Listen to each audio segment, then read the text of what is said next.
Hello students, welcome to all of you in class 11th accountancy.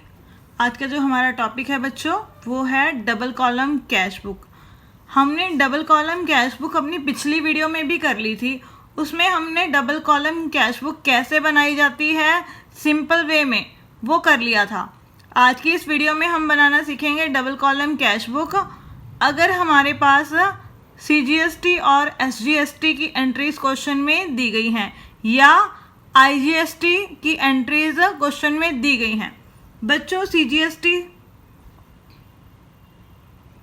बच्चों हम जिस state में बिजनेस कर रहे हैं, जैसे अगर हम हरियाणा में रहते हैं तो हरियाणा के पर्सन से ही अगर गुड्स खरीदते हैं बेचते हैं तो हमें दो तरह का टैक्स पे करना पड़ता है। एक तो सेंट्रल गवर्नमेंट को GST पे करना पड़ता है, उसे बोलते हैं CGST, और जो वहाँ की स्टेट गवर्नमेंट को टैक्स पे करना पड़ता है उसे बोलते हैं SGST। अगर हम किसी दूसरी स्टेट से गुड्स खरीदते बेचते हैं तो हमें CGST SGST की बजाय कौन सा टैक्स पे करना पड़ता है? IGST, mean integrated goods and service tax. ठीक है बच्चों, ये अगर हम स्टेट से बाहर खरीदते बेचते हैं, ये अगर हम स्टेट के अंदर ही खरीदते बेचते हैं। देखो बच्चों, डबल कॉलम कैश बुक का परफॉर्मा तो वही है, हमें सिर्फ ये सीखना है कि इसकी एंट्रीज कैश बुक में कैसे पास की जाएंगी। फर्स्ट एंट्री है purchased goods 10,000 and CGST at rate 6%, SGST at rate 6%। देखो बच्चों, आपने गुड्स परचेज करने की एंट्री करनी तो पहले सीख ही ली है। उसकी एंट्री क्या होती है? परचेज अकाउंट डेबिट टू, अगर हम कैश में पेमेंट कर रहे हैं तो टू कैश अकाउंट, अगर हम बैंक में पेमेंट कर रहे हैं तो बैंक अकाउंट। ठीक है बच्चों, यहाँ पर गुड्स हैं हमारे पास 10,000 रुपीज़ की। अब गुड्स परचेज करने के साथ साथ हमने CGST भी पे किया है। जब हम गुड्स खरीदते हैं उस समय जो GST पे करते हैं उसे बोलते हैं बच्चों input, mean input CGST account क्या हो जाएगा? डेबिट। ये भी हमारा क्या है? एक्सपेंस है। 6% करेंगे परचेज की वैल्यू का, तो ये बच्चों कितना हो जाएगा? 600 रुपीज़। फिर स्टेट गवर्नमेंट को पे करेंगे तो वो भी क्या हो जाएगा? Input SGST account. कितना? ये भी 600। देखो बच्चों, जो ये टैक्सेस का जो हिस्सा होता है सेंट्रल गवर्नमेंट का और स्टेट गवर्नमेंट का, दोनों का आधा आधा होता है। मीन्स हाफ सेंट्रल गवर्नमेंट को मिलता है, हाफ स्टेट गवर्नमेंट को मिलता है। टोटल हमने यहाँ पर पेमेंट कितने की कर दी? 11,200 की। ठीक है बच्चों, तो बच्चों अब हम इसे कहाँ पोस्ट करेंगे? डबल कॉलम कैश बुक में क्रेडिट साइड में, क्योंकि हमने पेमेंट की है। क्या लिख कर डालेंगे? By purchases account. अगर हमने कैश में पेमेंट की है तो कैश कॉलम में, अगर हमने चेक से पेमेंट की है तो बैंक कॉलम में। By input CGST account, by input SGST account. ठीक है बच्चों, ये आपने ध्यान में रखना है। उसी कॉलम में जाएगी जिस तरीके के द्वारा हमने पेमेंट की है।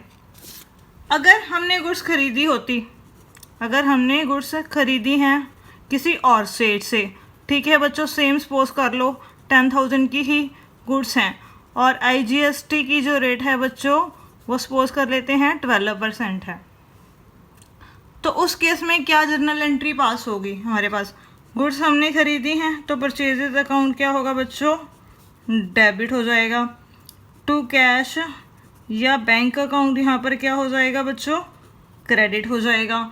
अब यहाँ पर हमने IGST पे किया है गुड्स खरीदने के टाइम पर, तो वो यहाँ पर क्या हो जाएगा? Input IGST account. 10,000 रुपीज़ की गुड्स हैं, 1200 IGST हो गया, टोटल अमाउंट होगी 11,200। देखो बच्चों, यहाँ पर सिर्फ नेम का ही फ़र्क है। यहाँ पर हम CGST SGST लिख रहे हैं, यहाँ पर हम सिर्फ IGST लिख रहे हैं। तो इसकी पोस्टिंग भी कैश बुक में बिल्कुल सेम उसी तरीके से होगी जिस तरीके से हमने इसे रिकॉर्ड किया है कि यहाँ पर भी कैश और बैंक क्या हो रहा है, क्रेडिट हो रहा है। तो वहाँ पर हम क्या लिख कर डालेंगे, बाय परचेजेज अकाउंट और by input IGST account. By purchases account, by input IGST account. अगर कैश में बोला गया है कि पेमेंट कैश में की है तो कैश कॉलम में डाल देंगे, अगर चेक से की है तो बैंक कॉलम में डाल देंगे। बच्चों कैश बुक बनाने के लिए हमने ये जर्नल एंट्रीज पास नहीं करनी होती हैं। मैं सिर्फ आपको कंसेप्ट क्लियर करने के लिए ये समझा रही हूँ ताकि जिन बच्चों ने GST वाला चैप्टर ना किया हो उन्हें ये चैप्टर अच्छे से समझ में आ जाए। सेकेंड है हमारे पास, अगर हमने क्या करी हैं, गुड्स सेल करी हैं, सेल ऑफ गुड्स 20,000 और उसके ऊपर CGST की रेट है हमारे पास 6% और SGST की रेट भी है बच्चों हमारे पास 6%।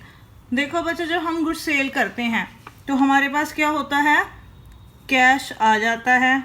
ठीक है बच्चों, अगर हमने चेक में पेमेंट रिसीव की है तो हमारे पास क्या हो जाएगा, बैंक अकाउंट डेबिट हो जाएगा। सेल कर दी तो सेल अकाउंट बच्चों यहाँ पर हमारे पास क्या हो जाएगा, क्रेडिट हो जाएगा। गुड्स कितने की हैं हमारे पास, 20,000 रुपीज़ की। और जो गुड्स हम सेल करते हैं उसके ऊपर जो हमें कस्टमर से CGST और SGST मिलता है उसे हम बच्चों क्या बोलते हैं, आउटपुट CGST अकाउंट। ठीक है बच्चों, ये हम कलेक्ट कर लेते हैं कस्टमर से, उसके बाद ये हम गवर्नमेंट ऑफिस में डिपॉजिट करवा देते हैं। सेंट्रल गवर्नमेंट का हिस्सा सेंट्रल गवर्नमेंट को मिल जाता है और स्टेट गवर्नमेंट का हिस्सा स्टेट गवर्नमेंट को मिल जाता है। 20,000 का 6% करेंगे तो ये कितना आ जाएगा बच्चों, यहाँ पर 1,200 रुपये। और उसके बाद आउटपुट SGST अकाउंट, अब स्टेट गवर्नमेंट का भी कितना आ जाएगा, 1,200 रुपये। टोटल हमने पेमेंट कितनी रिसीव कर ली कस्टमर से, 22,400। तो अब इसका कैश बुक में क्या ट्रीटमेंट करना है, यहाँ पर कैश और बैंक अकाउंट डेबिट हो रहा है तो हम क्या करेंगे, डबल कॉलम कैश बुक में डेबिट साइड डाल देंगे, to sales account, to output CGST account, to output SGST account. अगर कैश में रिसीव हुआ है तो बच्चों हमने कैश कॉलम में डालना है, अगर चेक में रिसीव हुआ है तो हमने बैंक कॉलम में डालना है। सेम उसी प्रकार अगर हमने गुड्स सेल करी हैं और उसके ऊपर हमने IGST कलेक्ट किया है, सपोज कर लो सेल ऑफ जो गुड्स हैं वो 20,000 की हैं और जो रेट है IGST की वो है हमारे पास 12%। तो सेम वैसे ही एंट्री होगी इसकी भी, कैश आ जाएगा हमारे पास, अगर चेक में रिसीव हुई है तो बैंक अकाउंट डेबिट हो जाएगा, सेल हो गई तो सेल अकाउंट यहाँ पर हमारे पास क्या हो जाएगा बच्चों, क्रेडिट हो जाएगा 20,000 से। और IGST हमने रिसीव किया है गुड्स सेल करने पर तो वो हमारा क्या हो जाएगा बच्चों, आउटपुट IGST अकाउंट। ये कितना आ गया हमारे पास, 2,400 रुपये। टोटल ये हमारे पास कितना हो गया, 22,400 रुपये। तो इसे भी हम क्या करेंगे, कैश बुक में डेबिट साइड में डाल देंगे।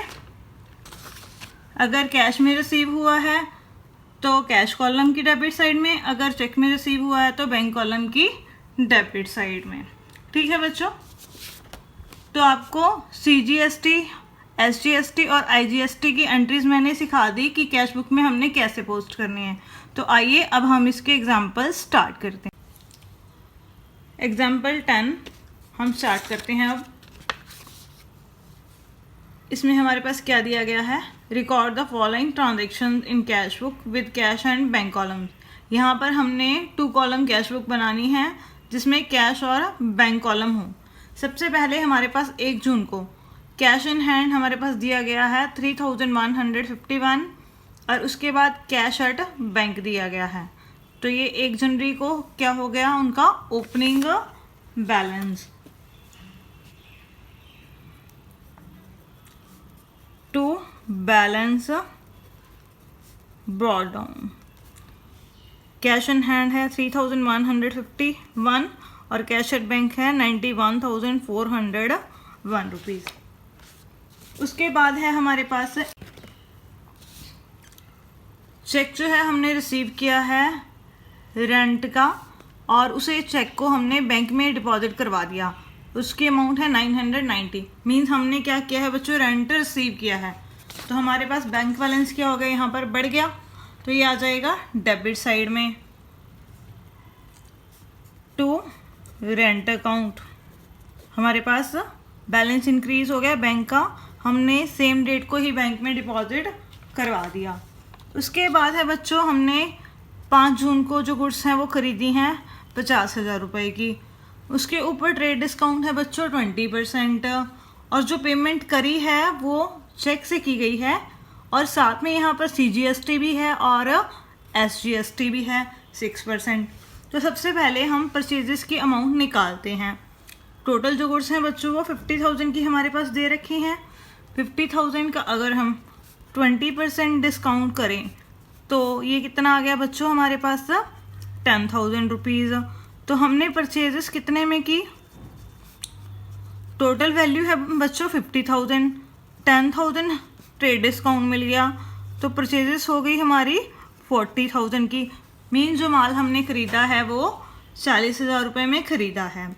ठीक है बच्चों, और पेमेंट ये जो है वो हमने चेक से की है।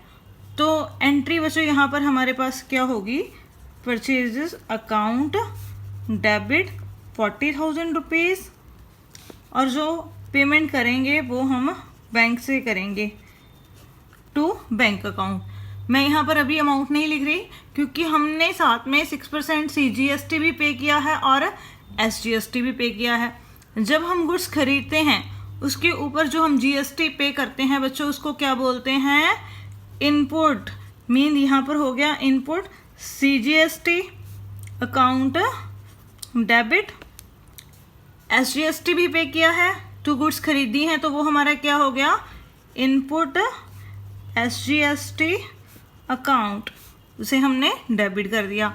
कितनी अमाउंट है, 40,000 का कितने परसेंट करेंगे हम, 6%। तो बच्चों वो कितना बन जाएगा 2,400। टोटल बैंक में से जो पेमेंट गई है वो कितने की हो जाएगी, 44,800 की। अब यहाँ पर जो है बैंक अकाउंट क्रेडिट हो रहा है, हम कैश बुक की क्रेडिट साइड में डाल देंगे बैंक कॉलम में। कितनी तारीख को, 5 जून को। क्या लिख के, बाय परचेजेस, हमने परचेजेस की हैं कितने से, 40,000 से।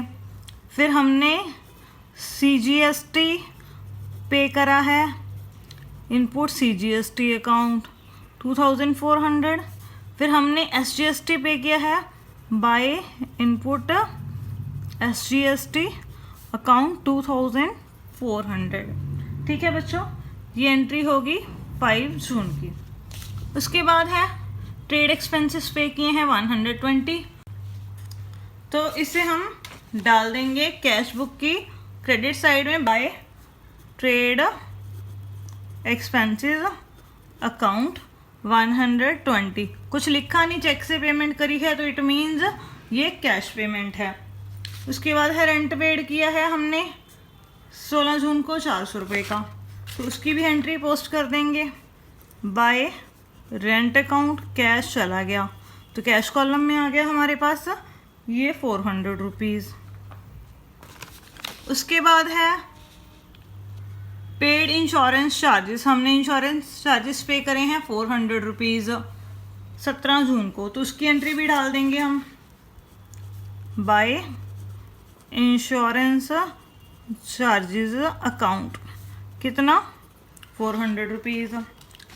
उसके बाद है 25 जून को हमारे पास हमने गुड्स सेल करी हैं 80,000 रुपीज़ की हैं वो गुड्स, और हमने ट्रेड डिस्काउंट दिया है 10%। इट मीन उनकी एक्चुअल सेल वैल्यू कितनी आएगी, 80,000 की गुड्स हैं, उसमें से 10% क्या करेंगे, ट्रेड डिस्काउंट माइनस कर देंगे। तो सेल कितने की आ जाएगी यहाँ पर हमारे पास, टू सेल अकाउंट 80,000 का 10% हो गया बच्चों 8,000, तो ये आ गई हमारे पास सेल वैल्यू इनकी 72,000। और इसके ऊपर हमें CGST और SGST भी रिसीव हुआ है। Receive a cheque for the same, सारी अमाउंट के लिए हमें चेक रिसीव हुआ है बच्चों। तो यहाँ पर बैंक अकाउंट क्या होगा हमारे पास, डेबिट होगा, क्योंकि नीचे हमें यहाँ पर दिया नहीं कहीं पर भी कि वो चेक हमने बैंक में कब जमा करवाया। तो हम क्या मानकर चलेंगे कि जिस दिन चेक आया उसी दिन हमने उसको बैंक में डिपॉजिट करवा दिया। अब उसकी अमाउंट हमें यहाँ पर निकालनी पड़ेगी। तो यहाँ पर सबसे पहले क्या निकालेंगे, CGST जो हमें 6% रिसीव हुआ है उसकी अमाउंट कितनी है। जब हम सेल करते हैं तो उसके ऊपर जो CGST रिसीव होता है उसे क्या बोलते हैं बच्चों, output CGST, to output CGST account. 72,000 का 6% करेंगे तो वो आ जाएगा 4,320 रुपीज़। और जो SGST रिसीव हुआ है हमें बच्चों वो भी 6% है, तो SGST रिसीव हुआ है वो भी क्या हो गया हमारा, आउटपुट SGST अकाउंट। कितना, 4,320। और ये सारी अमाउंट हमें रिसीव हो गई 4,060, ये आ गई अमाउंट टोटल 80,640। तो यहाँ पर अब बैंक अकाउंट क्या हो रहा है बच्चों, डेबिट हो रहा है। तो हम कैश बुक में बैंक कॉलम में डाल देंगे डेबिट साइड में, टू सेल्स अकाउंट, सेल की वैल्यू है 72,000 रुपीज़। उसके बाद आउटपुट CGST की अमाउंट है हमारे पास 4,320 और आउटपुट SGST की अमाउंट है हमारे पास 4,320 रुपीज़। ठीक है बच्चों। उसके बाद है 28 तारीख को, receive cheque from John and company. John and company से हमें चेक प्राप्त हुआ है 6,000 रुपीज़ का, और कुछ मेंशन नहीं है कि वो बैंक में कब डिपॉजिट करवाया। तो नीचे कुछ भी नहीं लिखा क्वेश्चन में, तो हम क्या मान कर चलेंगे कि 28 जून को ही वो चेक हमने बैंक में डिपॉजिट करवा दिया। तो अब यहाँ पर हम पोस्ट करेंगे बैंक कॉलम में डेबिट साइड में कैश बुक में, टू जोहन एंड कंपनी। कितनी अमाउंट है बच्चों वो चेक की, 6,000 रुपीज़। उसके बाद बच्चों हमने क्या किया है, 30 जून को 100 नेशनल प्लान सर्टिफिकेट्स हमने परचेज किए हैं। एक जो है सर्टिफिकेट वो 100 रुपीज़ का है और वो हमने ख़रीदा है 95 में, at rate 95 each, and paid for them by cheque, और उसका भुगतान जो है वो चेक के द्वारा किया गया है। देखो बच्चों 100 सर्टिफिकेट्स हैं और एक सर्टिफिकेट के हमने 95 रुपीज़ पे किए हैं, तो टोटल हमने जो पेमेंट है बच्चों वो कितनी की है, 9,500। तो पेमेंट की है तो कैश बुक की क्रेडिट साइड में आ जाएगा हमारे पास, बाय नेशनल प्लान सर्टिफिकेट्स। कितनी अमाउंट है, 9,500। बैंक कॉलम में डाल दी क्योंकि पेमेंट चेक के द्वारा की गई है। देखो बच्चों अब सारी एंट्रीज हमारी हो गई। इसके बाद क्या करेंगे, हम टोटल लगाएंगे दोनों साइड्स का। ठीक है बच्चों, यहाँ पर हमारे पास हैं टोटल रिसीप्ट्स और यहाँ पर टोटल पेमेंट्स। कैश कॉलम का टोटल करेंगे तो यहाँ आ गया 3,151। बैंक कॉलम की डेबिट साइड का टोटल लगाएंगे तो ये आ गया 1,79,031। उसके बाद कैश की क्रेडिट साइड का टोटल लगाएंगे तो ये आ गया हमारे पास 920। ठीक है बच्चों, फिर बैंक कॉलम का टोटल करेंगे क्रेडिट साइड का तो ये आ गया 54,300। इसके बाद हम क्या करेंगे, कैश की डेबिट साइड में से कैश की क्रेडिट साइड माइनस कर देंगे, तो वो हमारे पास क्या आ जाएगा, 30 जून को कैश का closing balance by balance CD। तो ये आ गया हमारे पास 2231। फिर बैंक कॉलम की डेबिट साइड में से बैंक कॉलम की क्रेडिट साइड माइनस करेंगे, तो बैंक का बैलेंस आ गया 1,24,731 रुपीज़। इसके बाद दोनों कॉलम्स का हम टोटल लगा देंगे, 1,79,031, 3151, 179031। ठीक है बच्चों, इसी के साथ ये क्वेश्चन हमारा कंप्लीट हो गया, जिसमें कैश बुक बनानी थी हमने और हमारे पास CGST और SGST की एंट्रीज दी गई थी। अब हम स्टार्ट करते हैं example 11। Enter the following transaction in A cash book. हमने कैश बुक में एंट्रीज करनी है with cash and bank columns. हमने दो कॉलम्स बनाने हैं, एक कैश कॉलम और एक बैंक का column. Also pass necessary journal entries in the journal. और जो एंट्रीज हमारे पास कैश बुक में नहीं आएंगी उन एंट्रीज को हमने जर्नल में रिकॉर्ड करना है। फर्स्ट हमारे पास ट्रांजैक्शन है बैंक ओवरड्राफ्ट। जो बैंक ओवरड्राफ्ट है बच्चों वो कितना है, 12,000। बैंक ओवरड्राफ्ट क्या होता है बच्चों, बैंक का क्रेडिट बैलेंस होता है। तो इसे हम क्या करेंगे, कैश बुक की क्रेडिट साइड में डाल देंगे बाय बैलेंस BD 12,000 रुपीज़। उसके बाद है कैश इन हैंड, हमारे पास दिया हुआ है 2,300। तो इसे हम डेबिट साइड में डाल देंगे। ये ओपनिंग बैलेंस है कैश का हमारे पास, टू बैलेंस ब्रॉड डाउन। उसके बाद है 5 तारीख को हमने गुड्स परचेज करी हैं 40,000 रुपीज़ की, और उसके ऊपर 15% ट्रेड डिस्काउंट है हमारे पास, और IGST 12% है। बच्चों IGST क्या होता है, integrated goods and service tax.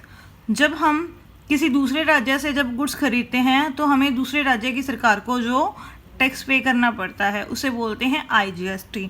उसकी रेट है बच्चों 12%। पेमेंट मेड बाय चेक, और जो हमने भुगतान किया है वो चेक के द्वारा किया है। देखो बच्चों, हमने जो गुड्स हैं खरीदी हैं वो 40,000 उसका लिस्ट प्राइस है, ठीक है। और ट्रेड डिस्काउंट कितना हो गया यहाँ पर, अब हमारे पास 40,000 का 15% करेंगे, तो ये आ गया बच्चों हमारे पास 6,000 रुपीज़। तो नेट हमारे पास जो प्राइस बचा जितने में हमने एक्चुअल गुड्स खरीदी हैं वो कितना है, 34,000 रुपीज़। ये परचेजेस हैं, ठीक है बच्चों।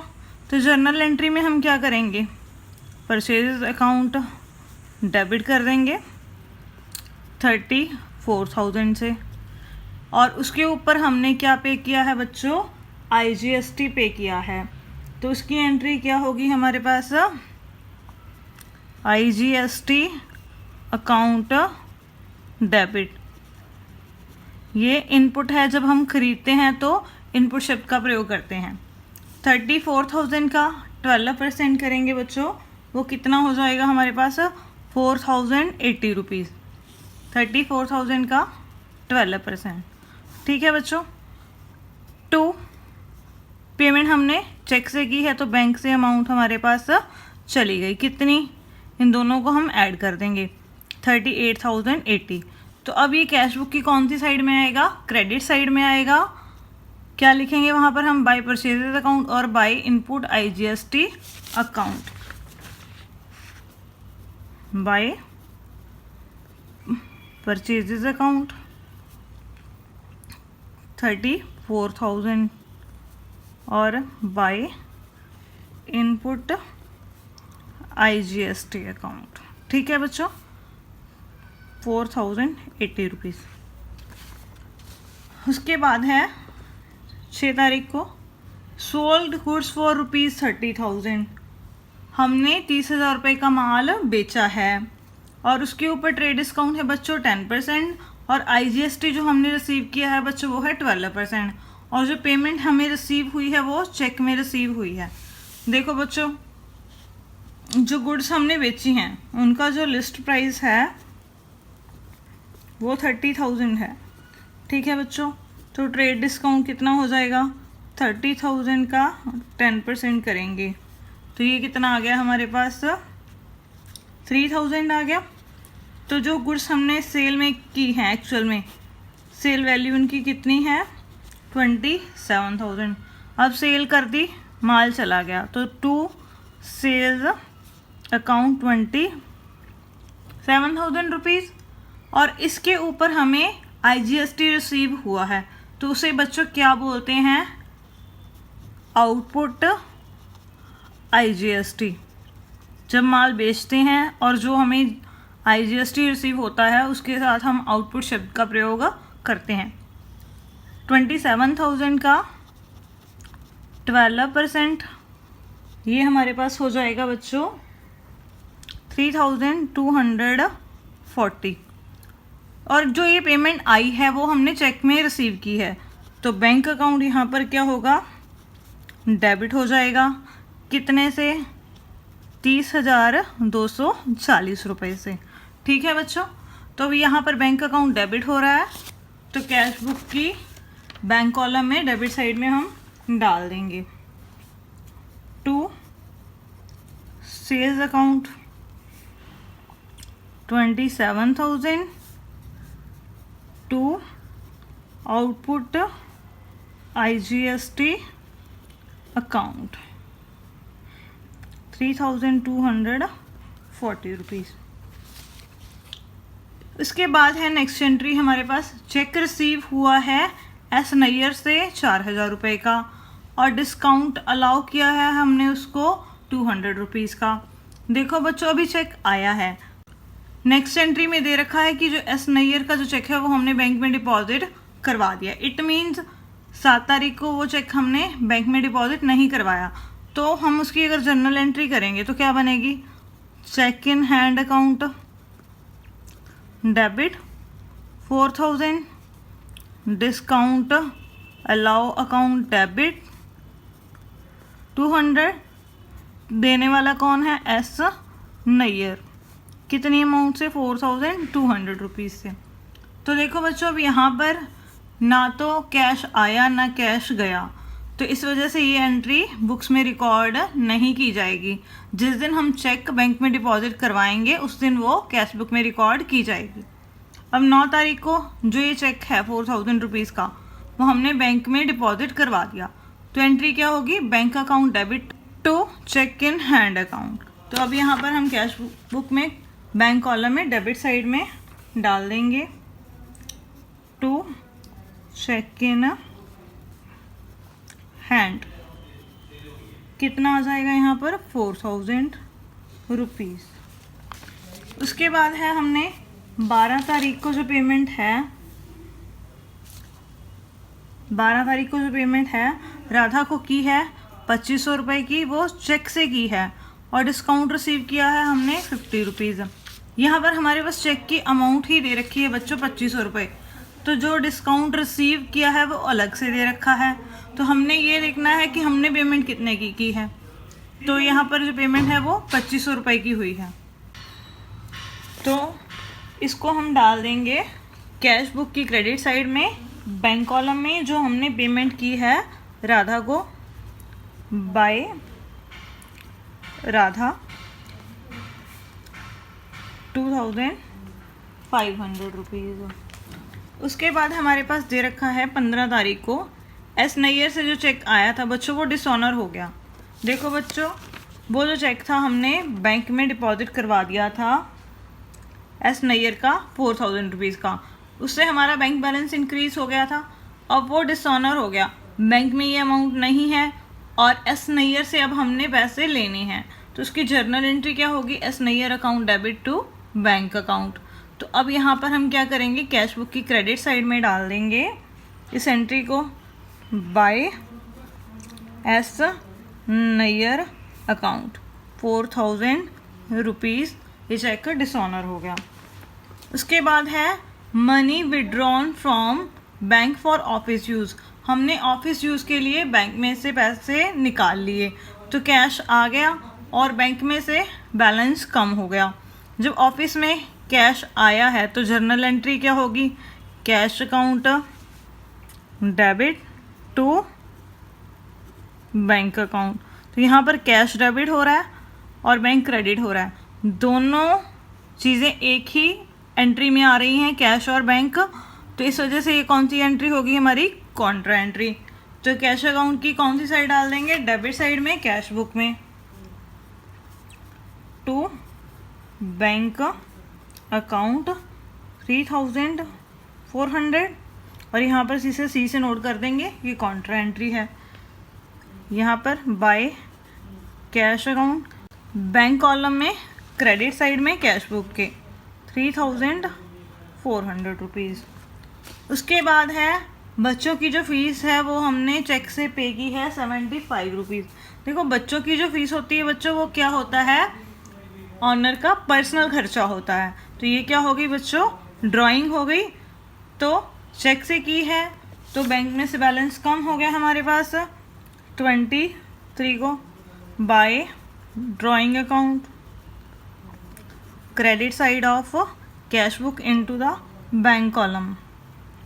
उसके बाद है चेक जो था हीरा से रिसीव हुआ था and endorse to Sunita on 27 January. Hira से हमें जो चेक रिसीव हुआ वो हमने सुनीता को एंडोर्स कर दिया 27 जनवरी को। देखो बच्चों, चेक की अमाउंट है 4500 रुपये, हीरा से आया है सुनीता को दे दिया, ना तो उसे हमने चेक को बैंक में डिपॉजिट करवाया, तो इस वजह से बैंक बैलेंस हमारा इंक्रीज होगा ही नहीं। और मैंने आपको कंसेप्ट में भी बताया था, जब चेक हम इंडोर्स करते हैं तो उसे हम कैश बुक में रिकॉर्ड नहीं करते, क्योंकि इससे कैश और बैंक दोनों कॉलम्स के ऊपर हमारे पास कोई भी इफेक्ट नहीं पड़ता।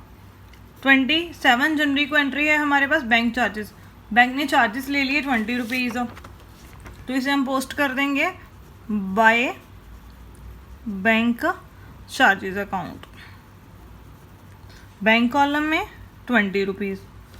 उसके बाद सबसे इम्पॉर्टेंट एंट्री आती है हमारे पास, पेड इनटू द बैंक, हमने बैंक में रुपीज़ जमा करवाए हैं।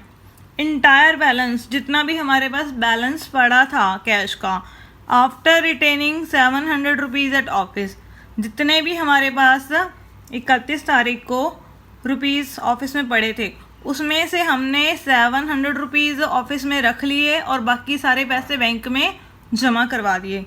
तो सबसे पहले हमें ये देखना पड़ेगा कि 31 तारीख को हमारे पास कैश का बैलेंस कितना है। उतनी अमाउंट में से हम क्या करेंगे, 700 रुपीज़ रख लेंगे, बाकी अमाउंट बैंक में जमा करवा देंगे। तो बैंक में अगर हम डिपॉजिट करवाएंगे तो एंट्री क्या होगी, bank account debit to cash account, लेकिन हमारे पास यहाँ पर हमें फिगर नहीं पता है। ठीक है बच्चों, तो सबसे पहले हम एंट्री डालकर रख लेते हैं, उसके बाद हम इसकी अमाउंट डालेंगे यहाँ पर, टू कैश अकाउंट, यहाँ पर अमाउंट आएगी, ये सी लिख लिया, और यहाँ पर बाय बैंक अकाउंट, यहाँ पर भी सी लिख लिया, अमाउंट यहाँ पर आएगी हमारे पास। ठीक है बच्चों, तो अब यहाँ पर हम बैलेंस निकालते हैं। इसके लिए हमें कैश बुक की डेबिट साइड कैश कॉलम की, उसका हम टोटल लगाएंगे, ये आ जाएगा हमारे पास 5700। ठीक है बच्चों, टोटल जो रिसीप्ट्स हैं कैश कॉलम की, लेकिन इधर पेमेंट्स वाली साइड में हमारे पास कैश कॉलम में कुछ भी नहीं है। टोटल इसका मतलब हमारे पास कैश कितना हो गया, 5700 रुपये। किस दिन, 31 तारीख को। अब इस 5700 में से हमने 700 रुपये ऑफिस यूज़ के लिए रखना है। इट मीन्स हमने बैंक में कितने जमा करवाए होंगे फिर, 5000 रुपये।